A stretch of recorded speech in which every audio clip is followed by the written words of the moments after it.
Hi. Hello. Who are you? Uh, my name is Matthew Wortheller. I am an English teacher at Carl Place High School. I teach 11th and 12th grade. And the first question is, why do you think there's a need for teacher unions today? It's a great question. I would say that on one level, sort of serves the traditional purpose of working conditions for workers. So in the case of teachers, making sure that teachers have adequate resources in order to do their job effectively as teachers. A lot of things go on in a school, from athletic events to extracurricular activities.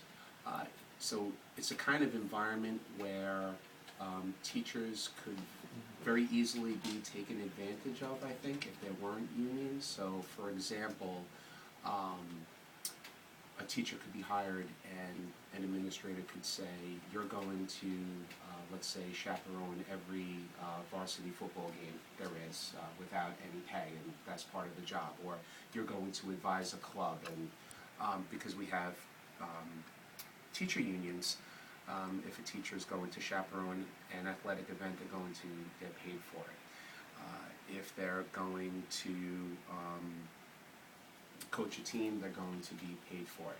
So just some of those basic issues with working conditions and resources, but also there's a lot of changes going on right now in the field of education.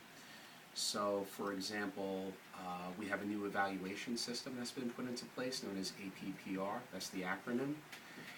And because of the teacher union here, the Carl Place Teachers Association, we actually have a voice at the table. So we were able to negotiate that new evaluation system through collective bargaining to make sure that it was fair and equitable for teachers. So I would say, sort of wrap it all up, the traditional causes of working conditions, but also helps to address some of the new trends in the field as well. Okay. Can you just briefly describe what NICET is? NICET stands for the New York State Union of Teachers, and it really is the statewide union. So, for example, each individual district has their own local. So here at Carl Place, we have the Carl Place Teachers Association. You could have the COMAC Teachers Association. So each local is affiliated with the statewide union, which would be NICET, and then NICET is then affiliated with the unions at the national level, the NEA, the National Education Association, and the AFT, the American Federation of Teachers. So, for example, when we negotiate a labor contract, or I mentioned negotiating APPR before, we have, NICET provides us with resources. So in the case of a labor negotiation, they would send somebody to the district known as the LRS, which is the Labor Relations Specialist, and they come from NICET and they assist us in negotiating that contract. Okay. I was gonna, next question. Do you think there's any relation to student performance and teacher unions? I do, and I think the unions have a very important role to play in that, and I think a positive one as well. For example, I talked earlier about some of the new trends in the field. I mentioned something like APPR, the new evaluation system for teachers. We also have new standards known as the Common Core Standards.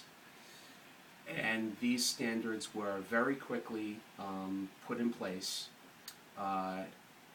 only in like the last year or so. And in fact, this year, in 3rd grade to 8th grade, they're going to be addressed on the ELA and mathematics exams. So we feel that that is unfair for the students. So the union has really been advocating for this issue, saying, hey, we have nothing against new standards and raising the bar, but let's do it right. Another issue too is we feel that we haven't been given adequate resources, professional development opportunities to allow teachers to teach these new standards. So the union has also been championing that cause. So when you put it all together, it's really for the betterment of the students, as well as ourselves. Can you describe what the property tax cap is? Sure. Briefly. Sure. The property tax cap was, unfortunately, from our viewpoint, enacted 2 years ago. And what it basically is it gets somewhat complicated, but they start with this number 2%, okay? And this number 2% is like the base number of an 8-part mathematical formula. So everybody starts off with the number 2. And then from there, numbers are plugged into this formula, and basically the end result stipulates how much a district can raise the property, the school tax levy. When you look at the breakdown of taxes, school taxes are one part. So that final number stipulates how much a district can raise the school tax portion of the overall tax levy. Okay, so if a district wants to override that final number, they have to present the budget to the taxpayers, and the taxpayers, if they decide to override it, they have to do so with a 60% super majority. So we feel as a union that that's undemocratic. We believe in one person, one vote. Why does it take 60%, right? Also, if a district decides to override it and the taxpayers ultimately say vote it down no, they can do it again. But if it's no once again, then the rise can only be, basically the budget is 0 to 0. It can't be any more than it was the previous year. So this is having a real devastating effect because there's a lot of issues here. A lot of mandates have come down from the state, unfunded mandates. So at the same time that you have all of these unfunded mandates coming down from Albany, the districts have their hands tied because they can only raise the budget by so much due to the tax cap.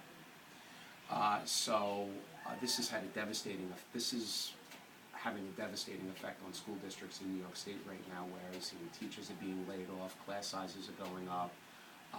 You have to realize that this is also coming into existence at the very same time that the economy has been really bad. And so in a depressed economy, tax revenues are down. So tax revenues are down, and at the very same time you're limiting the ability of school districts to raise the budget, so it just kind of has this really detrimental effect. Any other last thoughts? What's your role in the union? My role in the union? Yeah. This is my 3rd year. My first 2 years I was the political action coordinator, so I had to really deal with all issues political. So for example, we have a lobbying group, basically our PAC, our political action committee is known as VOCOTE. So we ask each teacher to contribute a certain amount of money to VOCOTE, and that money is used for lobbying efforts. So I would be responsible for running that campaign, also making the staff aware of various political issues. And then this year, I'm the chair of negotiations, so during negotiation sessions for, say, APPR, the new evaluation system, or a new contract, I'm at the table along with the union president and the labor relations specialist from NYSEG. We're negotiating with the Board of Education here. All right, well, thank you very much, Matt. All right, nice to meet you, Justin. All right.